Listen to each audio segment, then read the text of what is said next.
wabarakatuh. Halo sahabat podcast Kemenak Magetan. Dalam podcast kali ini saya Novi Aris Sofyan akan memandu sampai akhir podcast kali ini. Podcast kali ini kita akan membahas tentang menuai bahagia di usia senja. Tidak bisa kita pungkiri bahwa tua adalah fase dalam kehidupan manusia. Nah, kebanyakan orang itu selalu berpikir bagaimana tua saya nanti, apakah penuh dengan kedamaian, dikelilingi oleh orang-orang yang tersayang, atau malah sebaliknya, penuh dengan kecemasan dan ditinggalkan oleh orang-orang yang kita sayangi. Untuk itu kita akan ngobrol bagaimana cara kita menjemput masa tua kita itu dengan sesuai dengan keinginan kita, sesuai dengan apa yang kita ingini, yang kita idam-idamkan. Nah, di sini ada narasumber kita yaitu Mbak Risma Fadilatul Ifah, salah satu penyuluh agama KUA Kecamatan Magetan. Assalamualaikum Mbak Risma. Waalaikumsalam Bu Novi. Sehat ya Mbak ya? Alhamdulillah sehat. Nah, di sini topiknya adalah bahagia di usia senja. Betul. Ini menurut Anda bagaimana kok Anda membuat tema seperti ini? Oke, terima kasih Bu Novi. Ya. Sebelumnya kita mulai terlebih dahulu dengan kenapa saya memilih tema tersebut. Iya. Jadi saya mengambil tema menuai bahagia di usia senja. Nah, yang poin di sini yang perlu ditekankan itu adalah di diksi usia senjanya. Kenapa saya mengambil diksi usia senja? Karena menurut saya pribadi, senja itu adalah momen transisi, di mana sebelumnya itu ada pagi dan siang hari, kemudian senja, dan setelahnya itu adalah malam hari. Nah, senja ini adalah jadi tempat peristirahatan gitu, kayak rest moment gitu. Rest moment antara pagi dan siang, yang mana kebanyakan manusia itu melakukan aktivitasnya itu kebanyakan di pagi atau siang hari. Nah, ya. Setelah itu manusia akan menemui momen istirahat ini, di mana itu adalah tempat peralihan sebelum mereka itu menjemput malam hari, yang mana malam hari ini itu biasanya diisi dengan beristirahat atau berkumpul dengan keluarga begitu. Nah, mengapa saya mengambil diksi usia senja ini? Karena menurut saya manusia itu akan mengalami masa-masa atau momen-momen seperti waktu senja, di mana sebelumnya di usia muda mereka melakukan aktivitas, produktivitas, kegiatan-kegiatan. Nah, setelah itu mereka akan mengalami fase di mana produktivitas menurun dan juga aktivitasnya menurun. Nah, itu sebelum menyambut kehidupan yang lebih abadi lagi, yaitu kehidupan setelah kematian atau istirahat yang selama-lamanya begitu. Nah, ini sangat menyentuh sekali Mbak ya. Infonya Mbak Risma ini juga memiliki binaan itu di salah satu panti sosial yang ada di Magetan ya. Betul. Itu gimana ceritanya Mbak? Itu pasti sangat seru ya bersama Mbah setiap hari atau gimana itu? Betul. Nah, sebelumnya saya mengambil judul tersebut itu karena dilatar belakangi oleh kegiatan yang saya lakukan, yaitu bimbingan dan penyuluhan di panti sosial tersebut Bu. Gitu. Jadi kurang lebih bimbingan dan penyuluhan yang saya lakukan di panti sosial itu dari bulan Januari. Jadi sampai sekarang itu kurang lebih berkisar sekitar 5 bulanan ya Bu ya. Nah, pengalaman-pengalaman yang sudah saya dapatkan ketika saya melakukan bimbingan dan penyuluhan di panti selama 5 bulan ini tuh cukup berkesan buat saya pribadi, meskipun bisa dikatakan waktunya masih sangat singkat gitu. Tapi kurang lebih saya itu sudah melakukan pendekatan begitu dengan beberapa mbah-mbah di sana gitu. Jadi ada yang mau dipanggil mbah, ada yang mau dipanggil uti begitu ya Bu. Nah gitu. Seru ya seru ya. Tapi ada satu poin juga yang mana itu cukup sering menggerakkan hati gitu Bu. Karena kan kita menghadapi beberapa orang yang mungkin ada hal yang belum selesai sebelumnya begitu, dan di masa-masa tuanya ini itu bisa menjadi momok begitu. Dan ya mungkin berbeda dari bimbingan atau penyuluhan yang kita lakukan di tempat-tempat lain, misalnya majelis taklim atau di ibu-ibu pengajian atau di anak-anak gitu. Kalau di panti ini tuh lebih ke kita bukan mengajarkan hal-hal yang apa ya, hal-hal yang mungkin kalau di majelis taklim lain kita sering mengisi itu tentang ibadah begitu, tentang fikih, tentang amalan-amalan tertentu gitu. Tapi kalau di panti ini pengalaman yang saya dapatkan itu lebih ke bagaimana kita bisa mendampingi begitu. Menjadi teman gitu ya, Mbak ya. Bagaimana kita tuh bisa berada di sisi beliau-beliau tersebut begitu. Jadi lebih ke kita memainkan hati begitu di dalam kita melakukan bimbingan dan penyuluhan kepada beliau. Jadi bisa kita itu menggantikan posisinya keluarga yang hilang gitu ya, Mbak ya. Betul begitu. Masya Allah. Iya. Saya sampai merinding ini, Mbak. Iya, betul. Iya, Bu, memang. Kan kebanyakan itu orang tua itu kan kembali ke anak seperti anak-anak lagi. Nah, itu apa ada seperti itu juga, Mbak? Ya, kebanyakan. Karena kan di sana itu enggak cuma 1 atau 2 orang ya, Bu. Dan ya dengan latar belakang mereka yang berbeda-beda. Nah, di sini itu ada yang mungkin ya gitu. Dulu di masa mudanya itu ada beberapa hal yang belum selesai. Ada beberapa hal yang mungkin belum mereka dapatkan dari keluarganya. Dan di usia-usia mereka yang sudah kebanyakan itu kan 70, 80-an gitu ya, Bu, atau 80-an ke atas gitu. Nah, itu ada beberapa yang sudah apa namanya? Ingatannya itu sudah mulai luntur begitu gitu. Nah, di fase tersebut itu lebih ke kayak kita memperlakukan mereka itu sebagaimana dulu pas masih kecil gitu loh, Bu. Dan problemnya di sini adalah karena kita tidak tahu secara rinci dan detail bagaimana latar belakang mereka, jadi untuk melakukan pendekatan tersebut juga perlu waktu begitu, Bu. Karena takutnya mungkin ada beberapa fase trauma ya yang belum selesai, dan kalau kita tidak melakukan pendekatan secara detail, mungkin saja itu menyinggung gitu perasaannya ya. Terus akhirnya kembali memori-memori yang sebenarnya sudah dipendam lama, betul, karena kita tanya-tanya akhirnya muncul kembali, malah membuat mereka itu apa, trauma kembali gitu. Karena ada juga beberapa kasus yang saya temukan di sana gitu. Ada mbah-mbah juga kalau pas waktu awal binaan gitu ya responnya bagus gitu, bagus. Tapi kalau sudah mulai berada di pertengahan sesi begitu ya, Bu, itu seperti apa namanya, dia itu teringat traumanya sebelumnya gitu. Jadi kayak teriak-teriak sendiri gitu. Sampai segitunya? Iya, terus ada juga yang kayak apa ya, menceritakan gitu, tapi menceritakannya itu tidak terkontrol. Jadi kayak meluapkan emosi gitu. Kayak meluapkan emosinya yang dulu gitu. Itu jadi ya memang apa ya namanya, karena sudah banyak fase yang dilalui, jadi PR kita di sana itu adalah bagaimana bisa mendampingi beliau-beliau ini itu dengan kondisinya masing-masing begitu sampai selesai ya cerita di Hasan. Nah, dengan ceritanya Mbak Risma tadi, kita tuh sampai kepikirannya bagaimana kita menjadi, jangan sampai kalau kita itu tua nanti ya gitu seperti Mbak He, seperti apa, yang dijauhi dengan keluarga, tidak sesuai dengan keinginan kita. Pasti semua orang tidak akan mau seperti itu ya. Iya, betul. Nah, ada nggak bagaimana ya kita, kiat-kiat kita untuk memasuki masa senja itu biar lebih baik seperti itu, Mbak? Oke. Nah, tip and triknya ketika kita nih di usia-usia sekarang ini gitu untuk menghadapi menjemput usia senja itu, yang pertama adalah itu terkait dengan kesehatan ya, Bu.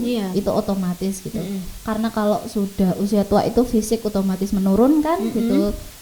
Jadi ya kalau bisa buat teman-teman yang masih muda ini, yang biasanya gaya hidupnya ini cenderung agak buruk ya gitu, makan makanan junk food, fast food, minum-minuman manis, nah terus olahraganya juga semut-mutnya aja gitu, nggak Mager, teratur. sekarang Nah, mager gitu. nah itu mungkin bisa mulai untuk dikontrol ya gitu. Makanannya mungkin mulai, kan sekarang banyak juga produk-produk makanan yang seperti ubi-ubian rebus itu Iya. juga gitu.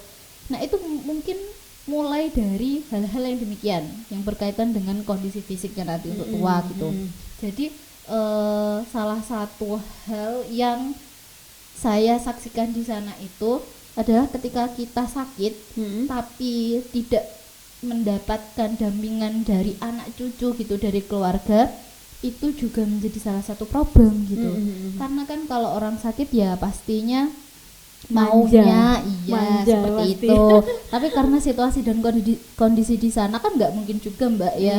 Iya. Panitia atau ibu-ibu di sana, stafnya itu akan mendampingi satu persatu dan memperlakukannya seperti keluarganya sendiri kan juga nggak mungkin gitu. Itu yang pertama. Terus yang kedua itu adalah juga terkait dengan ketenangan hati gitu. Biasanya yang bisa memberikan ketenangan hati itu adalah ketika kita sudah bisa melakukan penerimaan diri gitu, bisa mengikhlaskan. Mungkin ada beberapa hal yang ya kita memang sebagai manusia itu tidak semudah itu ya Bu untuk memaafkan lah mungkin, atau untuk mengikhlaskan kejadian-kejadian sebelumnya gitu. Tapi dari beberapa kasus yang saya temukan di sana, mbah-mbah yang belum berdamai dengan dirinya sendiri di masa lalunya itu terus terbawa sampai usianya yang sudah senja gitu. Dan itu justru menjadi salah satu beban juga Bu gitu. Karena kan biasanya penyakit itu datangnya juga dari pikiran kan gitu. Nah itu yang pikirannya masih sulit untuk terkontrol, emosinya itu sulit untuk terkontrol gitu. Nah itu juga berefek pada kondisi tubuhnya gitu. Dan juga karena mereka beberapa mengalami fase yang namanya emptiness syndrome. Emptiness syndrome itu kayak fase kekosongan gitu Bu. Fase kekosongan ini tuh biasanya nggak semua kasus kita temukan mengalami hal demikian, tapi kebanyakan itu seperti itu gitu. Dan yang terakhir itu adalah mengenai kondisi spiritualitas mereka. Kita kan nggak tahu latar belakang mereka sebelumnya itu seperti apa, kehidupan masa mudanya mereka itu seperti apa, apakah ada kesempatan untuk memperoleh ilmu agama secara baik, terus menerapkan ibadah secara maksimal. Kita kan nggak tahu gitu. Jadi ada kekosongan spiritual juga yang kita temukan di usia-usia mereka saat ini gitu. Jadi kiat kita yang masih muda ini ya untuk mendapatkan usia di senja nanti itu lebih baik, itu yang pertama kontrol makannya ya, menjaga kesehatan fisiknya yang terutama. Jadi kontrol makannya sama berolahraga. Yang kedua itu kita harus penerimaan diri. Kita penerimaan diri. Terus yang ketiga yaitu tadi dikatakan emptiness syndrome. Nah, itu apa tuh ya Mbak? Itu emptiness syndrome itu cara mengatasinya gimana? Nah, emptiness syndrome itu kan sebenarnya adalah kondisi di mana ketika masa-masa tua itu orang tua jauh dari keluarga. Biasanya kan anak, cucu itu kan sudah punya kehidupan sendiri ya Bu gitu.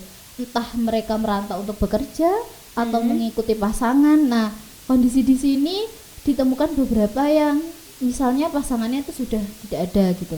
Nah, itu dia kan sendiri, sedangkan anak-anaknya itu dengan kehidupannya masing-masing. Nah, apabila sejak awal tidak menyiapkan diri dengan kemungkinan-kemungkinan yang terjadi ini, maka mereka akan merasa kesepian, kekosongan. Karena ada salah satu mbah yang saya sering sekali berkomunikasi dengan saya itu, beliau selalu beranggapan bahwa beliau tuh hanya dititipkan gitu di sini gitu, nanti diambil lagi gitu. Iya gitu. Jadi belum ada penerimaan gitu, belum ikhlas dengan kondisi tersebut. Masih beranggapan bahwa anaknya itu cuma menitipkan di sini sementara loh, besok diambil, nanti diambil gitu. Padahal kondisi yang ada realitanya itu ya memang sudah ditempatkan di iya, situ gitu ya begitu, Mbak. karena keluarganya juga jauh, anak cucu nggak bisa merawat, jadi mau nggak mau ya ditempatkan di situ. Jadi mbahnya itu ketika jenengan datang itu selalu bilang gitu. Iya, Kalau betul. besok saya mau dijemput, Iya. saya mau dijemput. Padahal kenyataannya setiap jenengan datang itu pasti ada terus. Iya, begitu Bu. Selama 5 Iya. bulan saya di Jadi, sana, begitu. Artinya emptiness syndrome itu seperti itu ya. Jadi dia tuh memiliki apa ya, ketakutan gitu ya. Iya. Ketakutan ditinggalkan oleh keluarganya. Betul, seperti itu. betul.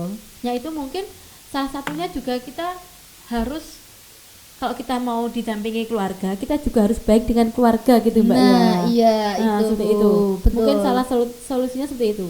Iya, karena kan ya itu tadi, sebaiknya dari usia sekarang itu kan sudah kemungkinan yang mungkin terjadi ya Bu. Kita tidak menutup mata lah bahwa anak ya mungkin mencari masa depannya sendiri, entah itu dengan berkeluarga atau entah dengan pekerjaannya. Nah, di usia yang masih muda ini kita harus mengakui fakta tersebut. Iya. Dan caranya adalah kita sudah mempersiapkan diri, entah mungkin saya akan mengalami kekosongan tersebut, yaitu dengan cara mengikhlaskan gitu. Iya. Saya kira dari penjabaran tadi ya, itu kita yang punya anak banyak pun atau yang tidak punya anak itu akan besoknya gimana itu kita tidak bisa tahu ya. Betul.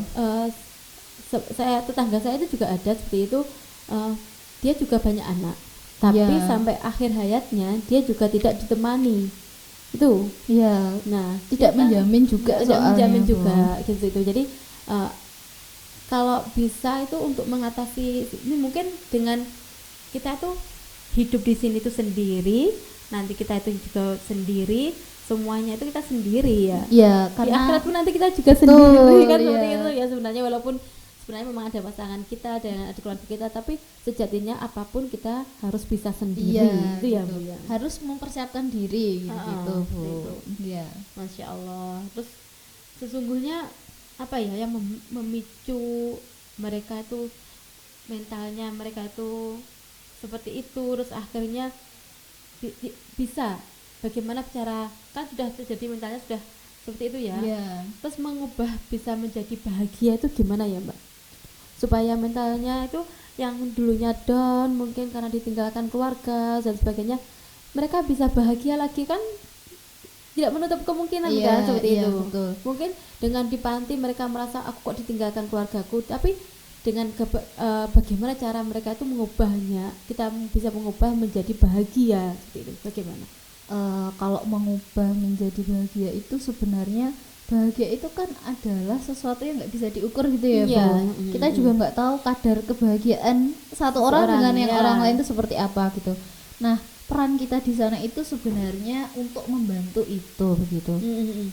Bukan kok kita itu harus mengubahnya, harus menjadi bahagia, itu enggak, karena kita enggak tahu kadarnya bahagia seseorang itu sejauh mana begitu Bu.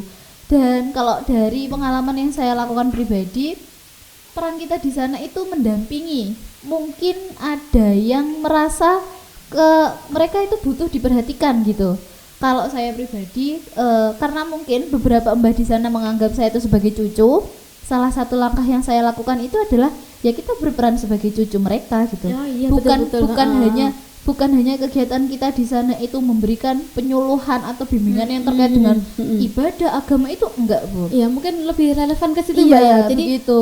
Bahagianya mereka ketika kangen sama cucu, kita berubah, kita bisa terobati, posisikan kita jadi cucunya, kita ajak nyanyi-nyanyi. Nah begitu ya. Jadi kegiatan di sana itu bukan hanya yang seperti yang kita lakukan di majelis taklim dan lain sebagainya, tapi di sana kita juga mendampingi beliau gitu, menemani. Ada beberapa yang kalau pas waktu sesi curhat itu mereka cuma pengen bercerita aja kondisi, mungkin satu minggu sebelumnya itu ada gini loh Mbak, ada ini. Nah mereka butuhnya itu didengar gitu loh Bu.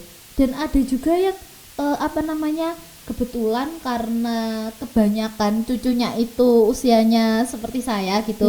Jadi ya saya di sana cuma cerita kayak, saya kegiatan-kegiatan harinya gini loh Mbah gitu.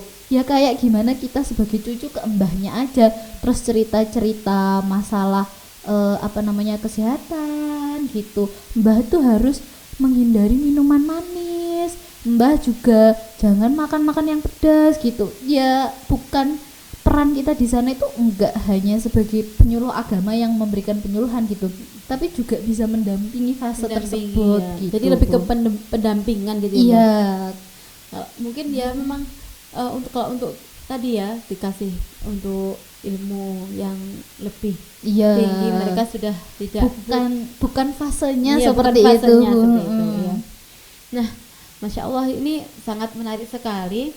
Terus untuk kita yang masih muda ini Mbak, bagaimana ini kita caranya untuk bisa mendapatkan masa tua yang sesuai dengan keinginan kita itu gimana? Oke, nah tadi kan kita sudah membahas nih masalah beberapa fakta dan beberapa kondisi yang kita ketemukan di lapangan. Nah, kalau untuk saya pribadi, setelah melakukan hal tersebut, setelah terjun langsung dengan mbah-mbah dengan berbagai problematika mereka gitu, menjadi pengingat untuk saya itu adalah rutinitas langit yang pertama itu, Bu. Apa itu rutinitas langit? Rutinitas langit itu adalah kebiasaan, ya itu tadi kan rutinitas, jadi kebiasaan itu harus rutin kita lakukan, dan itu basicnya itu adalah amalan-amalan atau doa begitu, Bu, yang selalu kita lakukan. Kalau bisa sih harus dibiasakan sejak sekarang ya, gitu. Iya. Semoga nanti kelak semoga kita mendapatkan usia yang cukup panjang gitu, dan kebiasaan ini tuh bisa kita lakukan terus begitu, Bu. Contohnya Mbak, untuk rutinitas langit itu gimana ya Mbak? Nah, rutinitas langit itu beberapa kali sesi di sana itu kita selalu mengajarkan ke mbah-mbah amalan-amalan yang sederhana gitu, amalan-amalan simple yang mungkin masih bisa mereka lakukan gitu kan, kalau konteksnya untuk mbah-mbah gitu, karena ya terbatas dari usianya yang sudah segitu. Nah itu mungkin ya kalau bisa dibiasakan di sana itu sholatnya wajib tuh harus tetap dilakukan, karena kan kondisinya juga udah banyak yang nggak memungkinkan ya, Bu, gitu. Tapi kalau untuk kita ini yang masih muda, sholat wajib kan udah pasti ya, gitu. Fisik masih oke, terus untuk aktivitas lain aja kita masih bisa, otomatis kalau sholat wajib itu harus gitu. Nah tapi ketika mbah-mbahnya aja kita tekankan nih untuk kalau saged berjamaah, tasik saged mampah teng musola ya monggo mbah dicobi ke musola. Nah buat kita yang masih muda ini, jelas kan kaki kita masih kuat ya, Bu. Ya kalau bisa berjamaah lah gitu di masjid atau musola terdekat. Ya setelah itu juga di sana itu kita menekankan tentang membaca Al-Qur'an, Bu, gitu.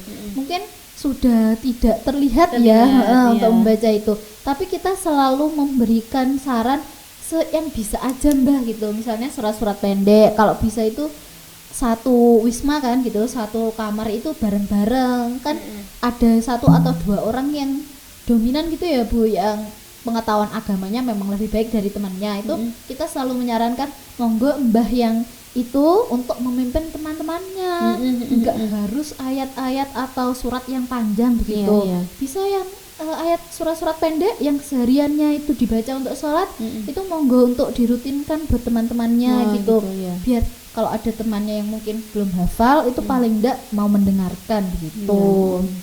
Berarti untuk kita yang masih muda ini, untuk rutinitas langit itu kita biasakan setiap mulai bangun tidur sampai tidur kembali itu dengan amalan-amalan langit gitu, andalan, gitu. Amalan langit mungkin dari doa-doanya mau mengerjakan sesuatu kita berdoa, jadi menjadi kebiasaan. Dan mungkin punya amalan khusus mungkin ya, Mbak ya.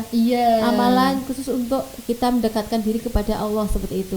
Nah itu yang harus ditekankan ketika kita masih muda, yang masih kuat ketika beramal, banyak amalan, kita masih kuat, jangan sampai nanti belum melakukan apapun di usia muda, ternyata di usia tua malah lebih tidak bisa lagi, seperti itu ya kan. Gitu. Ada satu lagi sih, Bu, sebenarnya untuk kita ini yang masih muda-muda menyambut hari tua itu, yang saya rasakan di sana itu adalah doa dengan aksi. Doa dengan aksi. Apa itu? Doa dengan aksi itu adalah kita kan di sana melihat fenomena di mana orang-orang tua ya Bu, yang mungkin jauh dari pasangan, jauh dari keluarga dan nelongso gitu Bu. Apa namanya? Merasa bahwa ya sebenarnya bukan seperti ini yang mereka inginkan, kan seperti itu. Harapannya kita semua kan ya tua bersama dengan anak cucu, keluarga, begitu kan. Nah, untuk itu kita nih yang masih muda ini, yang orang tuanya masih ada, keluarganya masih lengkap, kita itu bisa memiliki tabungan begitu Bu. Tabungan. Iya, kan kita itu jika ingin mendapat perlakuan seperti itu dari orang lain, maka kita juga harus melakukan hal demikian. Contohnya itu adalah ketika nanti kita berharap tuanya itu akan dirawat, akan diasuh anak dengan baik gitu ya, gitu. Ya makanya ketika sekarang orang tua kita masih ada, ya perlakukan orang tua kita seperti apa yang kita harapkan kelak anak yang akan kita akan melakukan kita. Itu terhadap kita gitu. Iya, betul-betul. Jadi sekali. Kalau orang tuanya masih ada, kalau kelak pengen dirawat anaknya dengan baik, ya maka sekarang harus merawat orang tuanya dengan baik. Itu adalah doa dengan aksi. Doa begitu. dengan aksi. Terus yang mungkin untuk seperti pasangan ya Mbak. Nah, pasangan itu yang selalu bersama kita, bukan anak ya. Mungkin anak kalau sudah ada sama suaminya atau sama istrinya, sudah mereka punya kehidupan sendiri, yang berada di dekat kita itu adalah pasangan. Mungkin kita harus berdoa dengan aksinya itu mendapatkan pasangan yang betul Bu, yang baik yang solih mungkin seperti itu. Karena kan yang menjadi partner kita seumur hidup itu adalah pasangan kita kan gitu. Anak pasti akan membangun keluarga mereka sendiri, akan punya kehidupan sendiri. Otomatis yang akan membersamai kita itu adalah pasangan kita gitu. Jadi ya apabila belum mendapat pasangan, ya mari berdoa dan juga berusaha untuk mendapatkan pasangan yang mau membersamai kita sampai tua gitu. Bukan hanya membersamai secara fisik, membersamai secara materi, tapi juga secara spiritual gitu.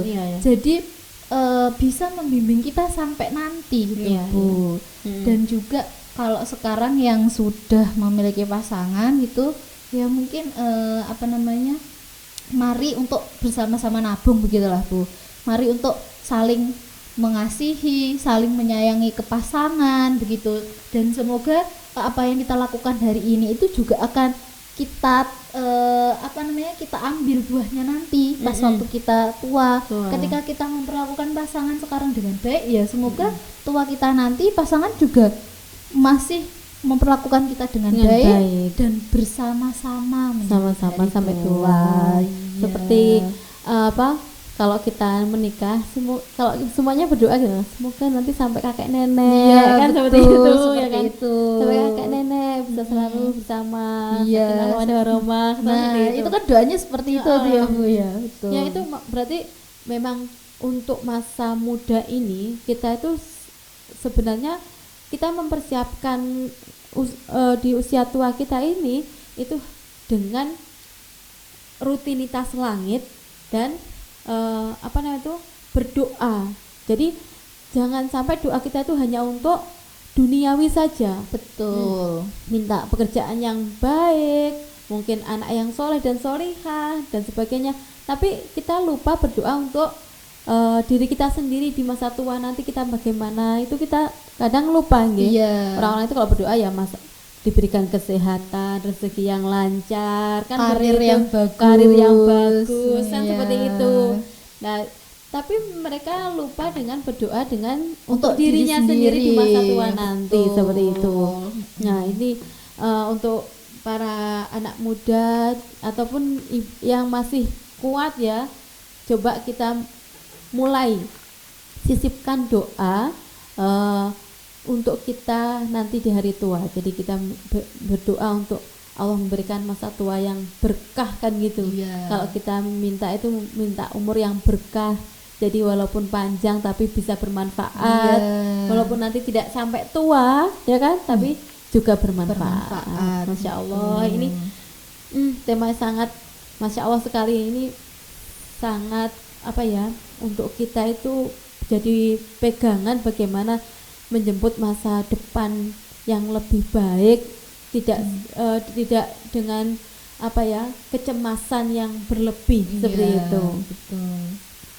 Yang paling pokok adalah mendekatkan diri pada Allah seperti itu. Karena kalau di usia senja atau di usia tua itu mungkin kalau masih muda itu kan kita masih produktif gitu ya Bu. Jadi kegiatan-kegiatan di luar itu masih banyak, terus sosialisasi dengan teman, dengan lingkungan itu masih maksimal juga. Kayak masih ke distract dengan urusan-urusan duniawi gitu. Tapi ketika kita sudah menyambut usia-usia ya mendekati 80 atau 80 ke atas, itu spiritualitas itu yang menjadi utama gitu. Jadi bekal yang sebenarnya mulai sekarang ini sudah kita mulai tabung ini, itu tuh akan bermanfaat dan akan kelihatan sekali untuk menyambut usia senja kita. Betul. Memang agamalah yang menjadi penenang hati ya Mbak. Agamalah yang menjadi penenang hati. Mari kita dekatkan diri pada Allah untuk mulai dari sekarang, karena tidak bisa instan. Ya kan? Tidak bisa instan. Kebiasaan kita sholat tidak bisa otomatis instan di usia senja seperti itu. Kebiasaan kita untuk bangun tidur berdoa saja kalau sekarang tidak terbiasa, maka besok pun malah nggak terbiasa.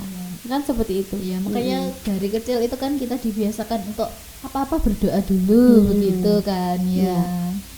Ya Mbak Risma, Masya Allah ini sangat luar biasa. Mungkin ada pesan-pesan untuk sahabat podcast kita supaya menjadi jargon mereka untuk menghadapi masa tua mereka. Silakan. Sebenarnya ini adalah fakta yang kita semua tahu begitu. Kalau usia tua itu adalah keharusan, fase yang mana kita pasti akan melewati itu. Semoga gitu. Tapi tidak menjamin bahwa kita akan menghadapi usia tua itu dengan kebahagiaan. Makanya kebahagiaan itu harus kita jemput, harus kita raih mulai dari sekarang, yaitu dengan jangan lelah-lelah untuk mengetuk pintu langit gitu. Dengan air mata yang selama ini dari muda kita udah tabung, dengan kegigihan kita dalam berdoa, semoga kelak kita akan menyambut hari tua itu dengan kebahagiaan. Amin. Nah, semoga podcast kali ini bisa menjadi inspirasi bagi sahabat sekalian. Kami undur diri. Jangan lupa subscribe, like, dan sebarkan YouTube kami ya. Terima kasih. Wassalamualaikum warahmatullahi wabarakatuh.